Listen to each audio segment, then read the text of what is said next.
సంవత్సరం కార్యక్రమంలో మిమ్మల్ని నేరుగా కలవడానికి వచ్చాను. ఇది 11వ రోజు. మంచి ఎండలు. మా ఆడపడుచులైతే ఎండలు కూడా లెక్క పెట్టుకోవడం లేదు. ఎండలు వెనుచూసి భయపడుతున్నాయి. ఆ విధంగా బ్రహ్మాండంగా స్పందించారు. ఈరోజు కాంగ్రెస్ ప్రభుత్వం వచ్చి 4 సంవత్సరాలు అయింది. రైతులకు చాలా బాధలు వచ్చాయి. అకాల వర్షాల వల్ల రైతులు నష్టపోతే, మిరపకాయ రైతులు నష్టపోతే ఒక్క పైసా కూడా మీకు ఇవ్వకుండా ఈ ప్రభుత్వం మీకు అన్యాయం చేసింది, ద్రోహం చేసిందని చెప్పి కూడా నేను మీకు తెలియజేస్తున్నాను.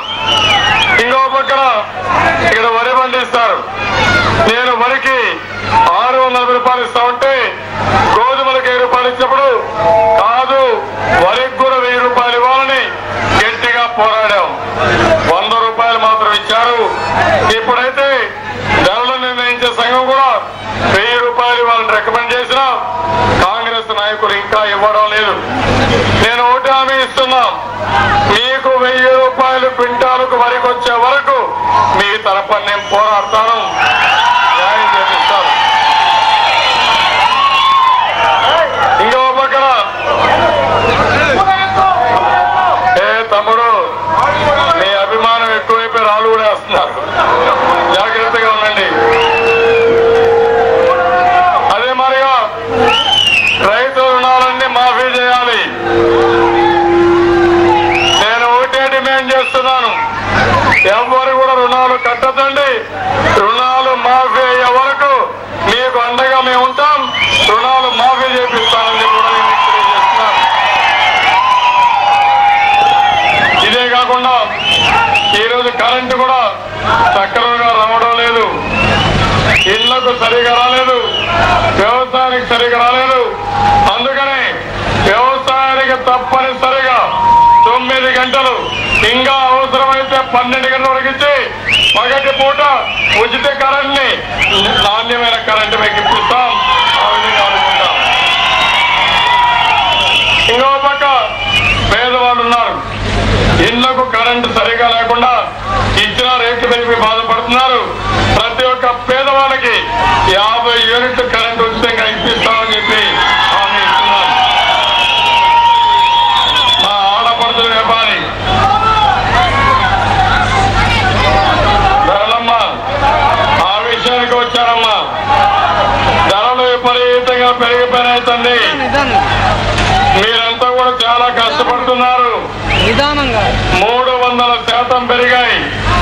1 కేజీ నూనె చూస్తే వంట నూనె 90 రూపాయలు అయిపోయింది. ఒకప్పుడు 40 రూపాయలు ఉండేది, 50 రూపాయలు పెరిగింది.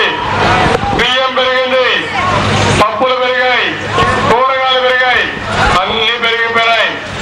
ఈ ముఖ్యమంత్రి వచ్చి కడాన 70,000 బెల్ట్ షాపులు పెట్టి మా చెల్లి చెప్పినట్టు 20 రూపాయలు క్వార్టర్ బాటిల్ అమ్ముతా ఉంటే దాన్ని మీ ఊర్లో ఎంత అమ్ముతున్నారో మీరే చెప్పాలి.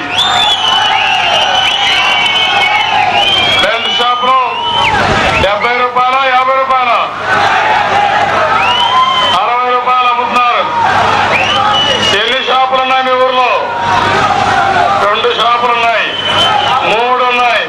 ఏమమ్మా 3 కరెక్ట్ 4 ఉన్నాయా? 4 ఉన్నాయా?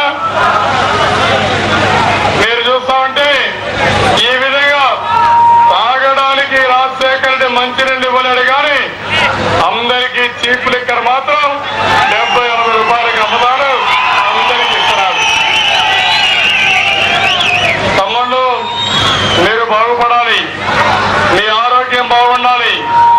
అందుకని మీ అందరూ ఒప్పుకుంటున్నారు. నేను పూర్తిగా బెల్ట్ షాపులన్నీ క్లోజ్ చేస్తాం. బెల్ట్ షాపులు ఎక్కడ ఉండవు.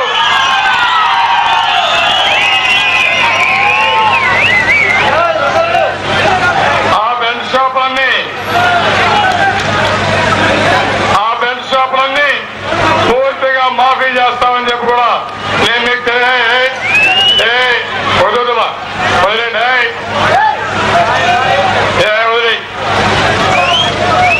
ఆడు మైకిల్ వాడు ఉన్నాడు, రాజశేఖర రెడ్డి ఆయన పూర్తిగా ఆవరించాడు. చీఫ్ లిక్కర్ బాగా దొరికింది. కోర్టులో ఆఫ్ వేసుకొని వచ్చుంటాడు. ఆయన రా వేస్తున్నాడు, పువ్వు వేస్తున్నాడు ఆయనకే తెలియదు. పాపం. ఇలాంటి నాకే ఒకరోజు ఇక్కడికి వస్తే ఇన్ని బాధలుంటే ప్రతిరోజు ఊర్లో మా ఆడపడుచులు ఎన్ని బాధలు పడుతున్నారో వీళ్ళ గురించి. అదే మరిగా ఈరోజు మీరు చూస్తే ఏమ్మా ఏం కావాలి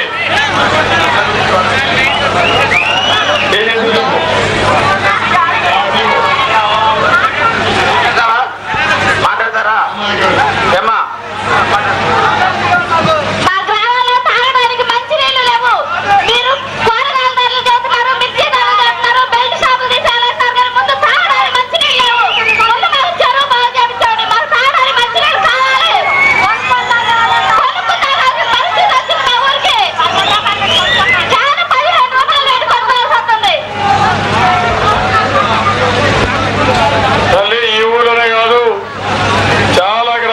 తాగడానికి లేవు. ఈ కాంగ్రెస్ గవర్నమెంట్ తాగడానికి కూడా నీళ్లు ఇవ్వడం లేదు. చాలా అన్యాయం చేస్తున్నారు. నేను ఒకటి హామీ ఇస్తున్నా, మీ తరపున మేము పోరాడతాం. ఒకవేళ ఇప్పుడు ఇవ్వలేకపోతే గవర్నమెంట్ వస్తానే మొదటి విడతగా మీ గ్రామానికి తాగునీళ్ళు ఇచ్చే బాధ్యత నేను తీసుకుంటానని చెప్పి కూడా నేను మీకు తెలియజేస్తున్నా. అదే మరిగా ఈరోజు అందరికీ ఉచితంగా ఇల్లు కట్టేయాలని, ఇంటి జాగాలు ఇవ్వాలని, పేదవాళ్ళందరికీ కూడా సంక్షేమ కార్యక్రమాలు పెట్టాలని, రైతును ఆదుకోవాలని ఇలాంటి కార్యక్రమాలు చాలా ఆలోచిస్తున్నాం. మా డాక్రా సంఘాలకైతే మళ్లీ గ్యాస్ కనెక్షన్ ఇవ్వాలని, కాంగ్రెస్ వచ్చిన తర్వాత అది కూడా బ్లాక్ మార్కెట్లు అమ్ముతున్నారు, 500 రూపాయలు అమ్ముతున్నారు. అదే మరిగా ఎరువులు కానీ, క్రిమి సంహారక మందులు కానీ, విత్తనాలు కానీ అన్ని బ్లాక్ మార్కెట్లు అమ్ముతున్నారు. నేను ఒకటి హామీ ఇస్తున్నాం, తెలుగుదేశం పార్టీ పేదవాళ్లకు అండగా ఉంటాం, రైతులకు తోడు.